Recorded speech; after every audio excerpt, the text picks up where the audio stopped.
Bonjour à tous et bienvenue à l'e-tour des métiers qui concerne tous les métiers sucrés de l'alimentation. Donc, je vous invite à couper peut-être votre micro, comme ça, voilà, on entend bien la présentation de chaque intervenant. Donc, on sera ensemble donc, ici pour environ 45 minutes pour vous parler voilà, de tous les métiers sucrés de l'alimentation et des formations qu'on organise. Je vois qu'on est déjà beaucoup, on est quand même 56, donc On bienvenue vous à entend tous. très très mal. Ah oui? Moi, je vous entends comme si je suis, je sais pas où. Est-ce que c'est le cas des autres? Laura, tu m'entends bien? Je ne sais pas. Attendez, Je vous entends très- Euh, moi, je vous moi, je entends correctement. t'entends. Moi aussi. je vous entends comme s'il y a plusieurs voix qui parlent. Je vous conseille de mettre un casque ou des oreillettes si vous entendez mal, si vous entendez des échos. En général, ça va mieux. J'ai pas compris. Il faut Je muter vous... votre micro, je pense. Attendez, Voilà, je vais voir ici. mettez des oreillettes, ce sera plus simple. Oui, je vais aller chercher des oreillettes. Je vais aller chercher des D'accord. oreillettes. Je vais couper votre micro, comme ça on peut continuer. Voilà, donc comme je disais, coupez vos micros s'il vous plaît, comme ça on n'interrompt pas les intervenants quand ils parlent.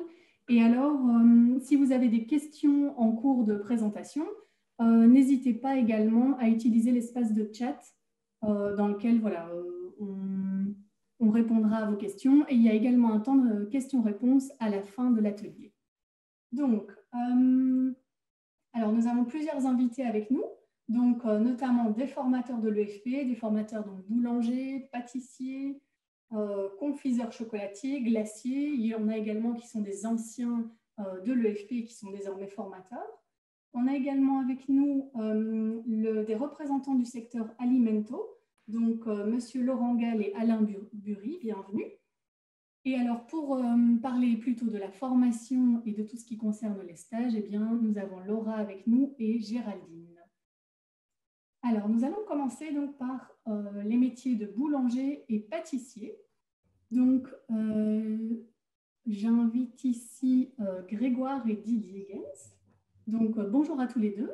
Vous pouvez donc ouvrir votre micro. Bonjour, bonjour. Bonjour. Et alors, je vous propose de nous parler un petit peu de ce métier et d'une journée type. Comment se passe une journée type en tant que boulanger-pâtissier? Alors, on parle de chez nous à l'entreprise ou bien plutôt en tant que formateur à l'EFP? Plutôt en entreprise, vraiment autour du métier, quoi. Didier, je commence.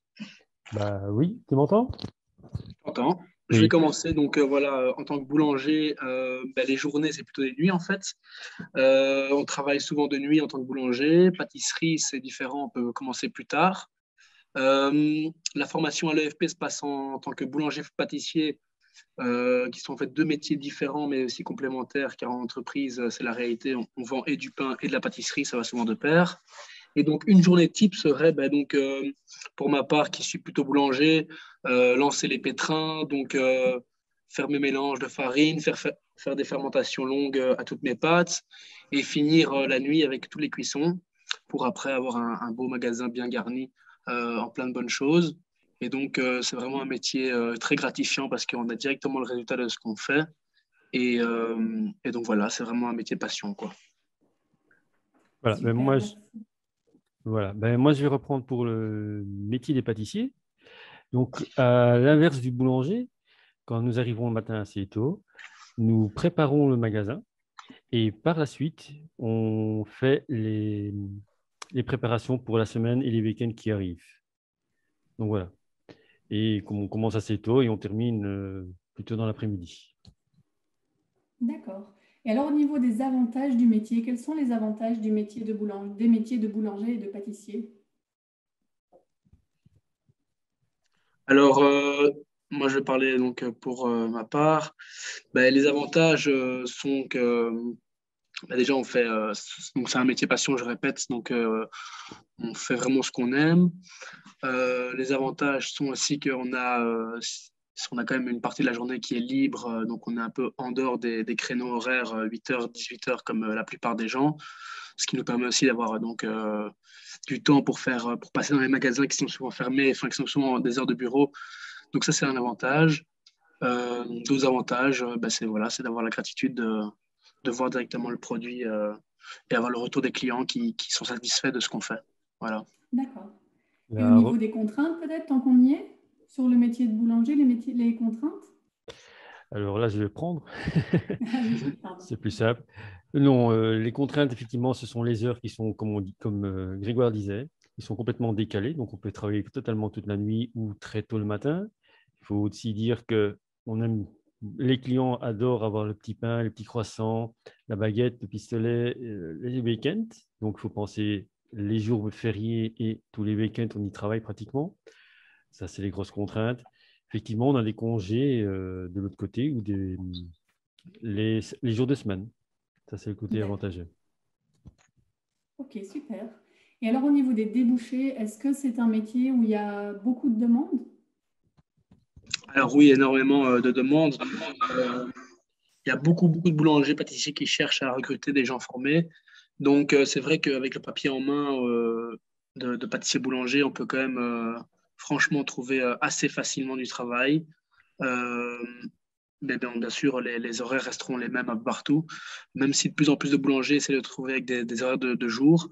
Donc ça, on pourra peut-être en parler, mais donc il y a des formules maintenant avec des machines et des pouces contrôlés, on appelle ça, qui permettent d'avoir des horaires un peu plus soft. Mais le gros avantage, c'est qu'il y a beaucoup de demandes et donc du travail, c'est vraiment facile à trouver dans ce domaine-là, c'est sûr. Voilà. Et je vais même préciser, même en cette période sanitaire, c'est avec les bouchers, les traiteurs plutôt, nous n'avons pas ce problème. Au contraire, nous avons une énorme croissance là-dedans. Donc même en problème sanitaire, nous sommes les premiers où les gens et les clients viennent. Oui. Ouais, d'accord. Et alors, Grégoire, vous étiez également auditeur à l'EFP, donc vous pouvez peut-être parler un petit peu de votre expérience en tant que, vu que vous avez suivi la formation à l'EFP, qu'est-ce que vous en avez pensé? Ben voilà, donc c'est vrai que moi j'ai deux casquettes parce que j'étais ancien élève à l'EFP, donc j'étais là en 2009, de 2009 à 2012. Et ben, franchement, j'ai commencé assez tôt, j'avais 19 ans ou 18 ans, et ça m'a vraiment bien plu parce que ce que je cherchais surtout, c'est directement travailler. Donc ce que l'EFP permet, c'est les stages en fait, hein, parce qu'on parle du jour par semaine de formation, mais il y a surtout toutes les heures prestées en entreprise. Donc grâce à l'EFP, on peut aller voir un patron ou même plusieurs patrons sur les 3 ans, si on fait les 3 années. Et c'est ça qui m'a beaucoup apporté, c'est d'aller voir, grâce à l'EFP, j'avais un papier pour pouvoir faire des stages et donc j'ai pu aller voir plusieurs patrons et vraiment faire le tour de la boulangerie-pâtisserie chez plusieurs personnes. Ça m'a beaucoup plu. Et puis les formations à l'école étaient bien parce qu'on avait le temps et le temps de poser nos questions, ce qui n'était pas toujours le cas en entreprise, où il y avait les réalités du métier. Mais donc, à l'école, on peut poser des questions aux formateurs et vraiment refaire ce qu'on fait en entreprise, mais à notre rythme. Ça, c'était vachement chouette. D'accord, super. Mais merci beaucoup pour vos témoignages. Je propose qu'on passe maintenant au prochain métier, c'est-à-dire le métier de confiseur chocolatier. Et donc là, on a Nathan Mink qui est avec nous et qui peut nous parler donc, de nouveau, plutôt quelle est une journée type en tant que confiseur chocolatier. Bonjour. Bonjour. Alors donc je suis un chocolatier confiseur et donc ce qu'il faut savoir c'est qu'en chocolaterie il faut bien la dissocier de la boulangerie-pâtisserie. Donc quand on parle de chocolaterie et confiserie, on va parler bien sûr des produits tels les pralines, les tablettes, le travail direct du chocolat. Donc ça va être... Je vous interromps juste. Oui. Vous sauriez peut-être vous rapprocher un petit peu du micro pour qu'on vous entende mieux? Oui. Voilà, comme ça bien. on entend bien? Oui, parfait. Donc en chocolaterie, tout va se baser sur le travail du chocolat et donc sur la fonte, sur pouvoir cristalliser le chocolat et pouvoir transformer ses températures et puis après le transformer en praline, en tablette, en produits comme ça similaires. Donc bien sûr, on ne travaillera pas les gâteaux, les bavarois, les mousses, ça c'est plus le domaine de la boulangerie-pâtisserie bien sûr. Nous, on va vraiment faire des fourrages à praline, réaliser des ganaches, des crèmes au chocolat pour après remplir les différents produits. Il y aura aussi un petit aspect artistique. En général, ça se base toujours sur la fonte du chocolat, la transformation des températures et après transformer ce chocolat en différentes formes et en différents produits. D'accord. Et alors, au niveau du métier, quels seraient les avantages et un petit peu les contraintes du métier de chocolatier-confiseur? Alors, en avantage, l'avantage surtout dans la chocolaterie-confiserie, ça va être qu'on n'est pas décalé. On n'a pas les décalages d'horaires qu'on a comme on aurait en boulangerie-pâtisserie. Donc, c'est généralement des horaires normaux qui commencent 7h, 8h, 9h en fonction de l'entreprise. Donc, il n'y a pas ce décalage qu'on aurait avec d'autres métiers similaires d'alimentaire. C'est aussi un métier qui est très varié dans son aspect artistique. Donc, vous aurez évidemment toute la production de produits qui seront de produits de consommation, donc des pralines, des tablettes, des pâtes à tartiner. Et vous aurez aussi tout l'aspect artistique qui sera des petits montages, des figurines en masse-pain, le travail du sucre dans la confiserie. Donc, on a un métier qui a aussi un gros aspect artistique dessus. Pour les contraintes, alors évidemment, c'est un métier qui est très saisonnier. Donc, le plus gros du travail sera évidemment durant les périodes de Noël, de Pâques, de Saint-Valentin, d'Halloween, donc les moments de fête. Les périodes, par exemple, comme l'été, c'est une période très creuse. Le chocolat se vend beaucoup moins bien. C'est pour ça d'ailleurs que beaucoup de chocolatiers parfois s'associent à la glacerie pour, durant l'été, faire cet aspect-là. La confiserie, elle est plus générale, donc elle se vend un peu tout le temps, même si ça reste encore une fois un produit qui est souvent acheté durant les périodes de fête. Donc on a vraiment un métier qui se situe à certaines périodes de l'année et c'est là qu'on aura énormément de travail. Très bien. Et au niveau des débouchés, est-ce que c'est un métier où il y a beaucoup de demandes en ce moment? Alors la demande est beaucoup plus limitée comparée à la boulangerie-pâtisserie. Donc il y a énormément, en Belgique, on a énormément de chocolaterie-confiserie, surtout de chocolaterie. Donc déjà, si on veut ouvrir sa propre entreprise, c'est beaucoup plus difficile de se démarquer, vu qu'il faut arriver à faire vraiment des produits qui sortent de l'ordinaire pour éviter cette concurrence, vu qu'il y a énormément de chocolatiers très connus et très populaires en Belgique. Et évidemment, c'est plus dur, vu que c'est un métier qui s'est beaucoup industrialisé dans certaines entreprises. Donc, il faut bien arriver à différencier la chocolaterie qui sera plus industrielle, donc ce sera beaucoup de travail de machine, et plus artisanale, qui sera plus un travail à la main. Donc, c'est déjà beaucoup plus difficile. Par contre, l'avantage, c'est que c'est un métier qui s'ouvre énormément dans les autres pays. Et beaucoup de gens viennent faire leurs études ici pour après ouvrir des chocolateries dans d'autres pays où la concurrence est beaucoup plus légère et où ça se développe énormément. Asie, autres pays d'Europe, même dans certains pays d'Afrique ou des États-Unis. Donc ça se développe énormément dans d'autres contrées. D'accord. Eh bien, merci beaucoup pour votre témoignage. Alors, nous allons passer maintenant à la formation, donc au métier de glacier artisan. Et je vois que Fabrice Collignon nous a rejoint. Bonjour Fabrice. Bonjour. Bonjour. Alors, est-ce que vous pourriez un petit peu nous parler également du métier de glacier? Bien sûr. Alors, vous m'entendez bien? Oui, oui, bien sûr. Oui. Alors, le métier de glacier, c'est un métier qui reprend aussi les mêmes principes que les métiers de la pâtisserie et de la boulangerie. C'est un métier qui se fait plutôt en journée, puisqu'on peut préparer tout ce qui est base de glace, de sorbet ou de gâteau glacé en journée. Et forcément, comme ce sont des produits qui peuvent être mis au surgélateur, ils peuvent être préparés à l'avance. Donc ça, c'est un des avantages du métier, c'est qu'on peut progresser petit à petit, on peut bien gérer ses stocks, on peut commencer avec une petite entreprise, une petite structure, fabriquer au fur et à mesure de ses besoins. Et plus on avance, plus on peut se permettre de préparer ces produits et de les écouler au fur et à mesure des demandes. Donc, la journée type, c'est une journée où on commence par préparer ce qu'on appelle en glacerie des mix. Donc, c'est la base de nos glaces et la base de nos sorbets. En général, il y a toujours un temps de maturation pour ces produits. Donc, c'est un temps de repos, on va appeler ça comme ça. Et ensuite, il y a tout ce qui est préparation et réalisation. Il faut dire que la glace, on peut faire des gâteaux glacés, on peut faire des bûches. Tout le métier de la pâtisserie est pratiquement similaire en glacerie, sauf que forcément, on travaille sur des produits qui sont glacés. Et ça, c'est un peu la journée type en glacerie.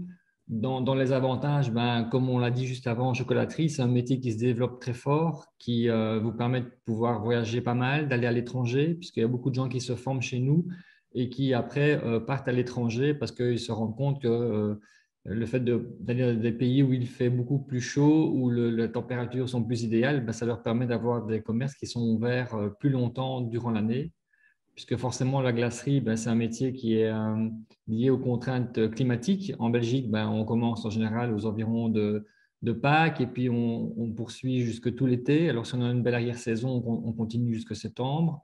Ensuite, on a un creux et on reprend avec les fêtes de fin d'année, avec tous les desserts de fêtes de fin d'année, y compris les bûches. C'est pour ça qu'en général, en glacerie, il y a souvent un métier qui s'accroche avec la glacerie, c'est soit de la chocolaterie, soit de la pâtisserie, pour justement compléter ces journées ou ces moments qui sont un peu plus creux dans l'année de production. En termes de contraintes, je vais dire qu'à part devoir travailler quand les autres s'amusent, mais ça c'est tout à fait lié à l'ORECA, hein, que ce soit de la restauration, la chocolaterie, la pâtisserie, la boulangerie. On est dans son atelier le samedi, le dimanche, où on est sur des lieux de vente, puisqu'on peut très bien vendre soit dans un commerce qui est fixe, soit, comme on le voit partout, des petites camionnettes ou des food trucks se déplacer et aller proposer ces glaces ou ces préparations glacées dans plein de lieux différents. C'est un métier qui bouge beaucoup. On est sorti un petit peu, il y a encore forcément ces fameux cornets sur lesquels on vient fixer de petites boules de glace ou de sorbet, mais on vient maintenant de plus en plus avec les petits pots, des desserts préparés à l'avance, des petits gâteaux qui peuvent être emportés. On fait maintenant des glaces à la minute devant les clients. Donc il y a pas mal de choses qui sont en train de se développer, donc c'est un métier qui peut aussi permettre de développer la créativité de chacun. Et en termes de débouchés, ben oui, il y a de quoi faire. Dès qu'on est artisan et qu'on propose des produits de qualité, eh bien, il y a du travail pour tous.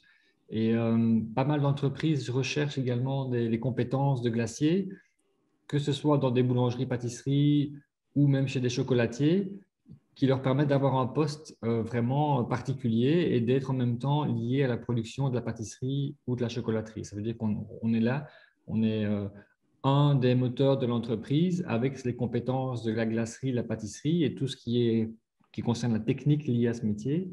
Et en même temps, on fait partie d'une équipe où on propose d'autres produits. Donc voilà, à l'école, c'est vrai qu'on vous propose justement tout ça. Donc, on vous permet de voir les bases, vraiment le classique des classiques en termes de glace et de sorbet. On voit aussi tout ce qui est création de gâteaux, de bûches. On vous demande, enfin moi je vous demande en général d'être créatif aussi, donc je vous laisse aussi faire part de votre créativité et c'est aussi lié à des échanges. Donc on a une matière qu'on doit forcément vous transmettre. À côté de cela, comme en chocolaterie et en pâtisserie, on est toujours à la recherche de nouveautés. Donc nous on vous amène des nouveautés, mais vous aussi vous pouvez nous apporter des nouveautés ou nous expliquer simplement, tiens, j'ai vu ceci, j'ai vu cela, qu'est-ce que vous en pensez? Et puis, ça entame les discussions. Et puis, à l'occasion, on peut même faire des tests et voir ce que ça donne réellement. Parce que c'est bien de voir sur Internet ou sur des émissions ou des shows télé des glaces particulières et on ne sait pas toujours ce que c'est. Et puis, on peut toujours s'amuser à faire les choses en classe. Donc, voilà, je crois que c'est un métier assez complet qui permet à tous de pouvoir s'épanouir. Et en tout cas, il y a des chouettes débouchés. Merci beaucoup. En tout cas, ça donne envie tout ça. Alors, je propose qu'on passe maintenant donc, au secteur. Donc, on a avec nous deux personnes qui représentent le secteur alimento, Laurent Gall et Alain Bury. Donc, voilà, je vous invite à activer votre micro et à parler un petit peu de Alimento. Qu'est-ce que c'est? Quelle est sa place par rapport à la formation? Voilà.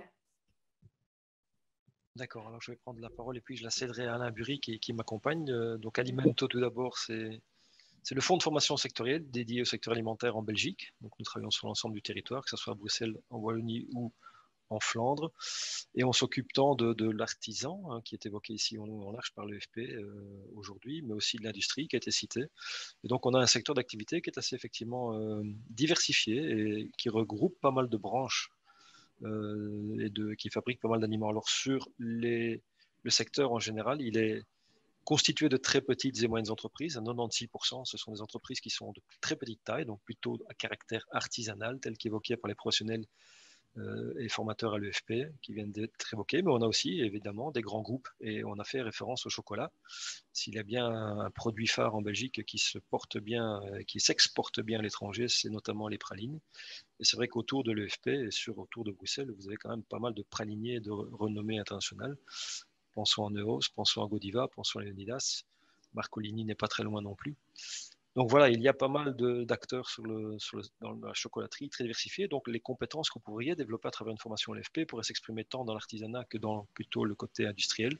Et les deux sont tout à fait complémentaires et pas du tout, on va dire, concurrents, si économiquement parlant, mais tout à fait complémentaires au niveau d'un secteur d'activité tel que le nôtre. Pour la boulangerie-pâtisserie, c'est un peu la même chose. Il y a énormément d'artisans, on s'en réjouit. Même si leur nombre tend à diminuer, il y a toujours une demande, elle est très forte, effectivement, et je la confirme, puisque aujourd'hui, au moment où je vous parle, sur notre site foodnetwork.be, vous avez 416 offres d'emploi qui sont accessibles en Belgique pour des gens qui ont fait la filière boulangerie, pâtisserie, chocolaterie, glacerie. Donc, il y a énormément de recrutement et de besoins de main-d'œuvre, et ça peut se voir tous les jours à travers notre site internet. Et Alain pourra en parler, puisque Alain Burry expliquera son parcours qui est assez intéressant. Et donc, on a aussi besoin de main-d'œuvre dans les grandes boulangeries et dans les grandes pâtisseries, parce que là où il y a les artisans, à côté, il y a des grandes productions aussi qui se font encore à la main. Et même si on trouve de grands mastodontes, de grosses machines, il y a quand même encore pas mal de choses qui se passent à la main. Et il y a des vidéos qui peuvent le prouver. Alors, au niveau des glaciers, effectivement, là, c'est une plus petite branche d'activité dans le secteur alimentaire. Nous sommes en Belgique, et là, forcément, on est quand même tributaire du temps et de la météo. Et donc, c'est un secteur où il y a éventuellement moins de potentiel, mais tout autant d'artistes créateurs de jolies saveurs et qui se goûtent pleinement. Donc, moi, je suis très heureux de vous partager ça aujourd'hui. Pour le marché de l'emploi, franchement, il y a une adresse et je vais la mettre dans le fil de la conversation, ce sera le site foodnetwork.be. Vous pourrez y trouver non seulement les filières de formation, mais là, vous avez un opérateur l'EFP, mais aussi les offres d'emploi, les entreprises. Vous avez des cartes qui vous permettent de les trouver sur notre site. Voilà, je vais céder la parole à Alain parce qu'Alain pourra expliquer son parcours. Merci Alain. De rien. N'hésitez pas à mettre dans le chat le site de la plateforme de recrutement Food at Work parce que c'est demandé. Je m'en charge de suite pendant qu'Alain prend la parole. Eh bien voilà, je m'appelle Alain Burry et comme vient de le dire Laurent, j'ai eu un parcours assez vaste, je veux dire, au niveau de la boulangerie-pâtisserie. J'ai commencé mes études au CERIA. Je suis sorti en tant que boulanger, pâtissier, confiseur, chocolatier et glacier. J'ai travaillé comme apprenti, comme tout le monde, naturellement. Je suis devenu chef d'atelier. Ensuite, je me suis installé pendant une dizaine d'années. Et j'ai travaillé dans différents endroits, le semi-industriel et l'industriel. J'ai terminé une partie de ma carrière au Bon Grain. Et voilà, c'est ce qui m'a permis de pouvoir être quelque part coach sectoriel en alternance. Je travaille avec les IFA-PME, le FP, les CFA. Je visite les patrons, je vais agréer les patrons en vue justement d'aller placer le plus d'élèves possible. Et il nous arrive d'avoir un suivi sur certains élèves, sur certains élèves. Et voilà, donc je m'occupe aussi de préparer certains élèves au niveau des concours, style Wannet, Aspirant Baker. Il n'y a pas longtemps, il y a 2 ans, je suis parti à Kazan avec une élève de série A pour les WorldSkills. Voilà, c'est un petit peu mon parcours et je défends naturellement bec et ongle, comme on dit, l'artisanat. Voilà. Eh bien, merci beaucoup. Donc, effectivement, tout ça est très intéressant. Merci pour vos interventions. Alors, je vous propose donc maintenant de passer plutôt à la partie formation avec Laura qui est responsable du pôle alimentation pour tous les métiers sucrés. Donc, voilà, Laura, je t'invite à parler un petit peu d'abord de la formation plutôt pour les jeunes en apprentissage et on passera après à la formation adulte. D'accord. Voilà, bonjour tout le monde. Ça fait plaisir de voir autant de personnes connectées et intéressées par les métiers sucrés du pôle alimentation. Donc, effectivement, au niveau de la boulangerie-pâtisserie, il y a 2 filières chez nous, c'est l'apprentissage et chef d'entreprise. En ce qui concerne l'apprentissage, c'est une formation qui se déroule en 3 années. La première année, vous allez avoir 2 jours par semaine au centre et le reste en alternance avec un patron dans une entreprise. Et la deuxième et troisième année, vous avez un jour au centre et les autres jours en entreprise. Au niveau du premier contact, pour ce qui est inscription, la première étape, c'est de prendre contact avec le délégué à tutelle. Entre autres, ici, c'est Géraldine que je vais laisser peut-être parler par rapport au processus de l'apprentissage. Bonjour à tous. Donc oui, au niveau de l'apprentissage, si vous êtes bien dans les conditions d'accès, vous verrez que prochainement, sera disponible sur le site de l'EFP un formulaire d'inscription. Donc je parle bien de l'apprentissage. Donc c'est pour être apprenti, il faut commencer, on peut commencer dès 15 ans et avoir au maximum 23 ans. Après, on est dans la filière adulte pour laquelle on va discuter après. Et donc, pour l'apprentissage, simplement, vous complétez le formulaire. Moi, je reprends contact par la suite avec vous. Et puis, on discute de votre motivation, de pourquoi vous souhaitez faire la boulangerie-pâtisserie. Je vous explique le contrat d'alternance dans les grandes lignes. Et puis voilà, votre inscription est lancée. Et le processus est lancé et l'inscription suit. Super. Alors, passons maintenant du coup à la formation adulte, donc là qui concerne les plus de 18 ans. Alors, pour la formation de boulangerie-pâtisserie, confiseur, chocolatier et glacier, les conditions d'admission sont les mêmes. Donc, pour chef d'entreprise, vous devez avoir 18 ans et soit avoir votre 4e année secondaire réussie ou une 6e année secondaire réussie au niveau professionnel. Donc, 4e année secondaire réussie, c'est pour général et technique. Ou alors avoir le certificat d'apprentissage. Pour toutes les personnes qui ne sont pas dans les conditions, il y a toujours la possibilité pour les 3 métiers de passer un examen d'admission où vous trouverez les informations sur notre site internet avec les dates. Alors, la formation boulangerie-pâtisserie se déroule en 3 années. Vous devez être en alternance chez un patron. À chaque fin d'année, vous aurez un examen devant jury et pour pouvoir avoir accès à cet examen, vous devez avoir fait un minimum d'heures de stage. Pour confiseur, chocolatier et glacier, la formation se déroule en 2 années. Pour chaque année, vous aurez aussi un examen devant jury. Et il y a bien évidemment aussi une obligation minimum d'heures de stage pour être convié à cet examen. Donc, voilà. Au niveau des horaires qu'on vous propose pour cette année, vous les retrouverez aussi sur notre site internet. Je tiens à préciser quand même que les horaires qu'on vous propose sont bien les horaires de cette année et qu'en ce qui concerne les années suivantes, ça peut changer. Ça, je préfère le préciser. Et aussi vous informer que nos classes sont limitées. Donc, n'hésitez pas à vous inscrire et ne pas attendre la dernière minute parce que je sais qu'on vous informe qu'on peut inscrire jusqu'au 31 octobre. Mais ces 3 métiers, nos classes sont limitées à 14 auditeurs. Donc, voilà. D'accord, merci. Alors, et donc pour la partie stage, je laisse Géraldine reprendre la parole. Tout à fait. Donc, au niveau de la pratique en entreprise, que ce soit pour les 3 formations, elle est obligatoire. Personnellement, je suis déléguée à la tutelle pour la formation en boulangerie et pâtisserie pour confiseur, chocolatier et glacier artisan. C'est mon collègue, Monsieur Servelin.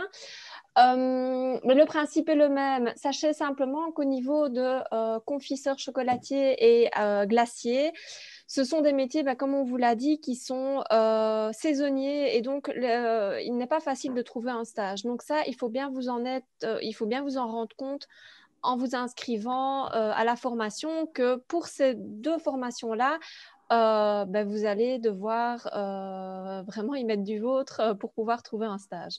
Au niveau de la formation en boulangerie et pâtisserie, c'est plus facile de trouver un lieu de stage. vous êtes libre d'aller où vous voulez, à peu de choses près. Maintenant, si vous n'avez pas d'idée de où vous pourriez pratiquer votre stage, j'ai bien entendu des listes pour vous aider. Je gère les stages en région bruxelloise. Vous ne pouvez pas faire de stage en région flamande et vous pouvez faire un stage en région wallonne si vous le souhaitez. Simplement, ce ne sera pas moi qui suivrai la convention de stage, mais un référent de l'IFA-PME. Donc, vous pouvez suivre la formation à l'EFP et travailler ailleurs que sur Bruxelles. Au niveau de la convention de stage, elle est rémunérée de 464 € en première année à 928 € en dernière année. Ce sont des minimums. Si le patron veut vous donner plus, il le peut. Sachez qu'en boulangerie-pâtisserie, j'ai certains patrons qui, au bout de quelques mois, ils sont satisfaits de leur apprenti ou stagiaire et ils donnent un peu plus. Au niveau de la convention, donc ça c'était pour la convention de stage. Au niveau du contrat d'apprentissage, la rémunération varie de 276 à 520 €. Donc que ce soit en première ou en dernière année d'apprentissage. On parle bien ici de contrat d'apprentissage ou de convention de stage à temps plein. Il s'agit bien d'un contrat de 38 heures semaine, heures de cours compris. Donc, comme Madame Rasso vous l'a dit tout à l'heure, en apprentissage, en première année, vous êtes 2 jours à l'EFP, 3 jours en entreprise. En deuxième et en troisième année d'apprentissage, c'est 1 jour à l'EFP, 4 jours en entreprise. C'est le même principe pour la convention de stage. Donc, quand vous n'êtes pas en cours, vous êtes en entreprise. Donc, tout ce qui est congé scolaire, ben vous n'aurez pas des congés parce que vous n'êtes pas dans une école, mais dans un centre de formation en alternance. Et donc, tout ce qui est congé scolaire, vous serez en entreprise. Donc, ça, c'est super important de le savoir. Évidemment, vous avez droit à des congés, mais vachement moins que dans le milieu scolaire si vous étiez à l'école avant. Donc voilà, de toute façon, si vous avez la moindre question, mes coordonnées seront reprises. Non, je ne sais pas si mes coordonnées sont mentionnées sur le slide. Non, je ne crois pas. Mes coordonnées sont de toute façon sur le site internet de l'EFP. Et une fois que vous êtes inscrit à la formation en chef d'entreprise, que ce soit boulanger-pâtissier, confiseur chocolatier ou glacier artisan, une fois que vous êtes inscrit, vous êtes invité à contacter votre délégué à la tutelle pour avoir des informations sur le stage et pour qu'on vous remette les documents pour le stage. Donc voilà, je pense avoir fait le tour. De toute façon, vous pourrez poser les questions par la suite. Moi, j'aimerais aussi préciser une petite chose, puisqu'on a parlé des congés scolaires. Il faut savoir que nous, le centre, on n'est pas une école, donc on n'est pas tenu de respecter les congés scolaires et que si on veut et si on a le besoin, on peut mettre des cours pendant les congés scolaires. Donc, il faudra bien être attentif aux horaires. Merci beaucoup. Il y avait une petite question qui m'est parvenue en privé de Laetitia qui demandait par rapport aux stages. Donc, s'ils sont obligatoires en boulangerie, oui. Et est-ce que c'est possible de faire uniquement un stage la 2e et la 3e année? Non, parce qu'il y a une obligation d'heures de stage pour pouvoir passer son examen pratique en fin d'année. D'accord, merci. Donc, chaque année, il faut faire son stage. Oui, ok. Alors, ben voilà, ben justement, on arrive aux questions-réponses. Donc, j'ai vu qu'il y a eu quelques questions dans le chat. Anne, est-ce qu'il y avait des questions que tu souhaites relayer à tout le monde? Bonjour, oui, il y a une question. Je m'adresse plutôt à Laura concernant le stage pour la formation glacier qui est revenue. Oui. Quelqu'un demandait de combien de temps était le stage pour les glaciers. Alors, l'idéal, si on arrive à trouver un stage à plein temps chez un patron, donc un stage rémunéré, c'est l'idéal. Maintenant, il y a la possibilité des stages non rémunérés, mais il faut voir dans quelles conditions se trouve la personne, parce que le stage non rémunéré n'est accordé que pour les personnes qui travaillent dans autre chose que le métier de la formation. Et donc, pour les glaciers, il faut un minimum de 70 heures de stage pour passer son examen en première année et un minimum de 55 heures de stage pour passer son examen en deuxième année. Donc voilà, j'espère que j'ai Super, répondu. merci. Je peux encore en poser une? Oui, bien sûr. Ce n'est pas pour sûr. Laura spécialement, c'est pour tout le monde. À ceux qui demandent sur le chat quels sont les horaires et si les formations existent en cours du soir, sachez que oui, beaucoup de ces formations existent en cours du soir et que si vous allez sur le site, je viens de mettre le lien sur le chat. Si vous allez sur le site et que vous cliquez dans « Catalogue des formations », toutes les formations vont apparaître. Si vous cliquez ensuite sur une formation, à un moment apparaît dans le descriptif de la formation un onglet jaune sur lequel est indiqué tous les détails de la formation et en cliquant là-dessus, vous allez avoir plus de détails quant aux horaires. Voilà. Merci beaucoup. Alors, je vois qu'il y en a qui demandent également des informations concernant les examens d'admission. Oui, à ce niveau-là, au final, toute l'info est reprise sur notre site internet. Et donc, en fait, il y aura des examens d'admission à date régulière à partir du mois de la mi-mai. Et voilà, il faudra s'inscrire pour un atelier en particulier. Mais les infos ne sont pas encore indiquées, je pense, sur notre site, mais elles y seront. Et comme vous avez participé à l'e-tour des métiers, on vous informera lorsque toutes les infos inscriptions seront à jour et lorsqu'elles seront ouvertes également. Alors, est-ce qu'il y a d'autres questions? Dans le chat, je ne sais pas si je vois encore quelque chose d'intéressant ou pas.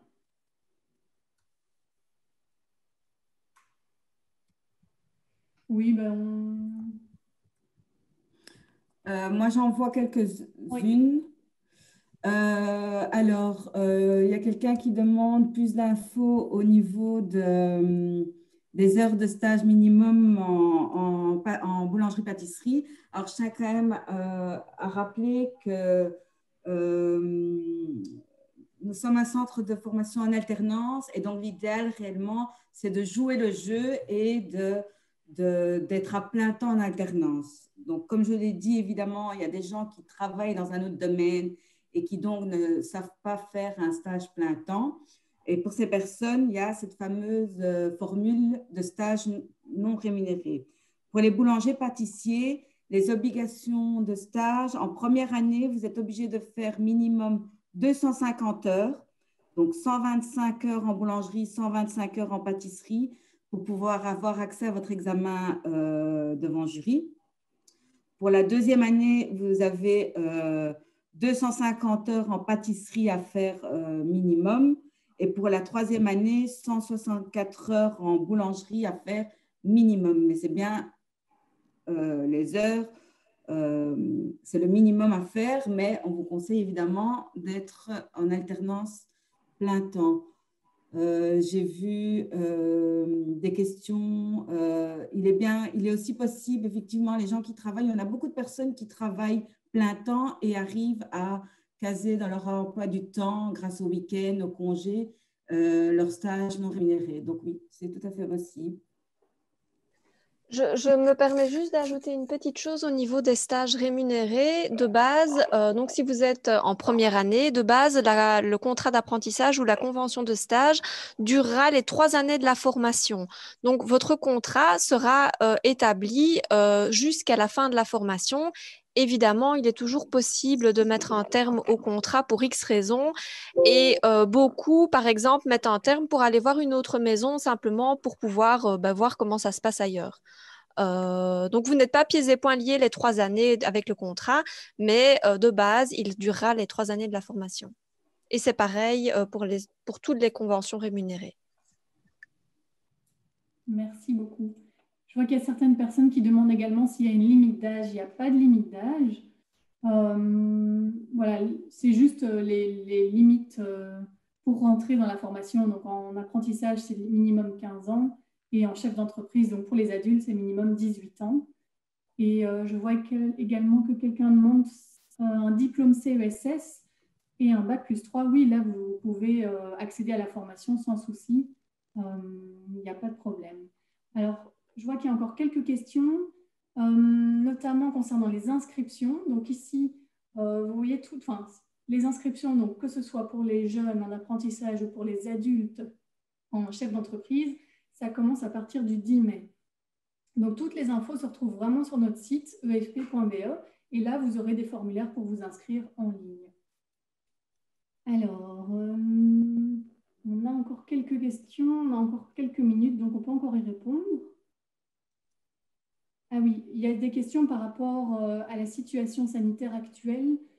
Comment est-ce que les cours sont-ils organisés? Laura, je vais peut-être te laisser prendre la parole à ce sujet. Pour l'instant, la crise sanitaire avec mon expert sera finie. Je ne t'entends plus bien là. Je ne sais pas si c'est le cas de tout le monde, mais... Il y a un problème de connexion, je pense. Oui. Oui, on ne t'entend plus bien, Laura.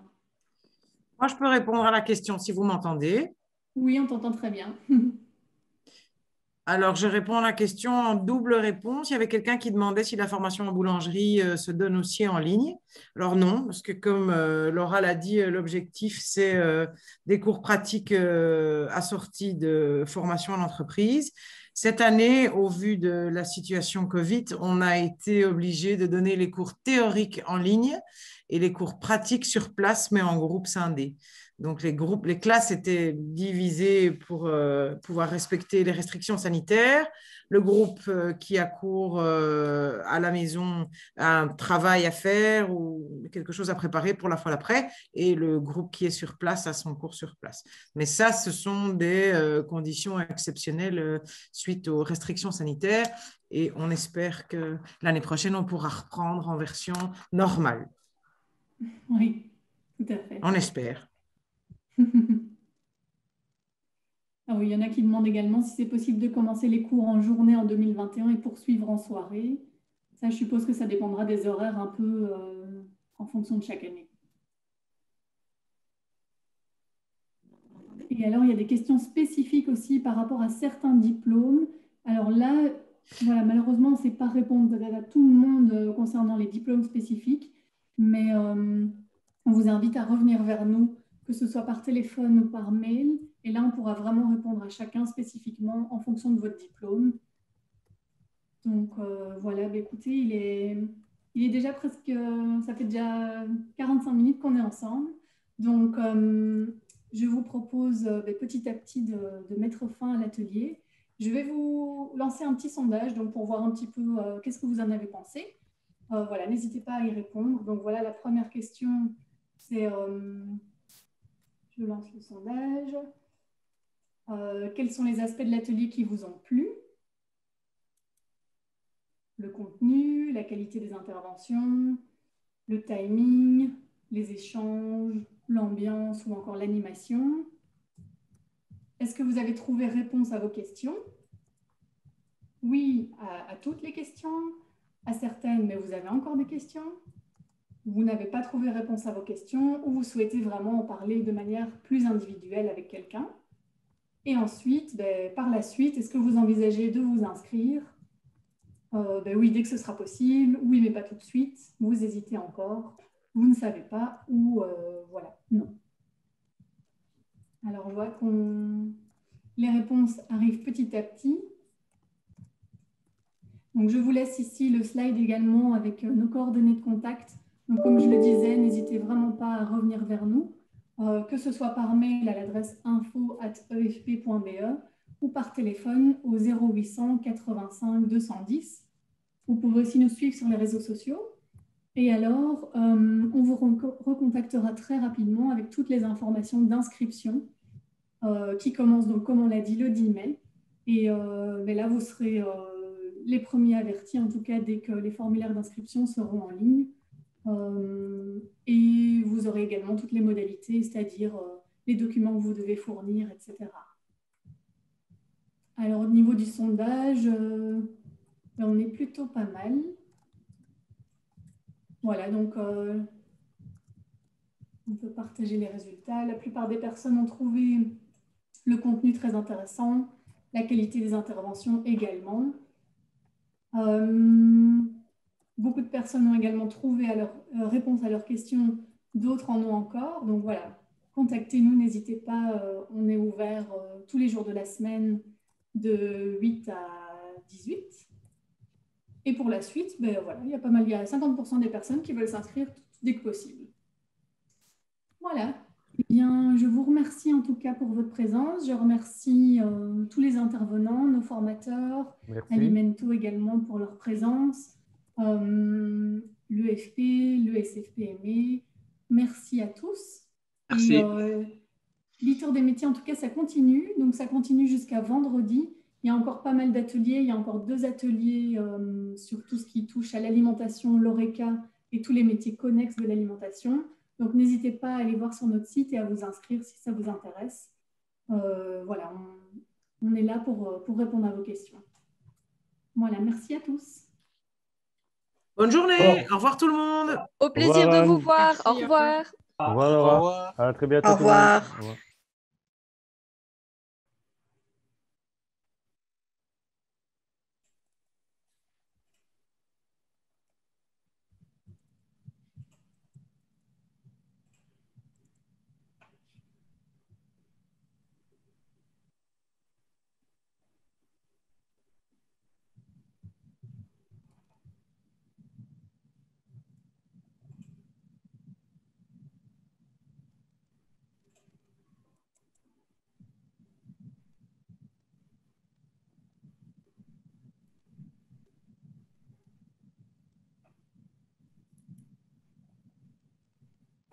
Voilà, ben merci à tous. Je vais arrêter la réunion. Et ben à très bientôt. Et donc voilà, si vous avez encore des questions, n'hésitez pas à revenir vers nous. Et, merci. À très bientôt, madame. Merci beaucoup. Merci beaucoup. Bientôt. À bientôt. Donc le pôle alimentation, on se revoit demain pour 2 ateliers encore ensemble. Merci beaucoup. Est-ce qu'on peut appeler pour... Enfin, j'ai suivi, mais j'ai eu un peu du mal parce que j'entendais très mal. Mais est-ce que je peux appeler par rapport à cet examen pour faire la formation en boulangerie? Oui, bien sûr. Parce que j'ai aucune de ces conditions. Pas de souci, n'hésitez pas à appeler. Vraiment, c'est pas répondre à toutes les questions spécifiques, mais on a un call center qui va être renforcé, donc vous pouvez appeler ou envoyer un mail. D'accord, merci beaucoup. Au revoir. Au revoir, merci.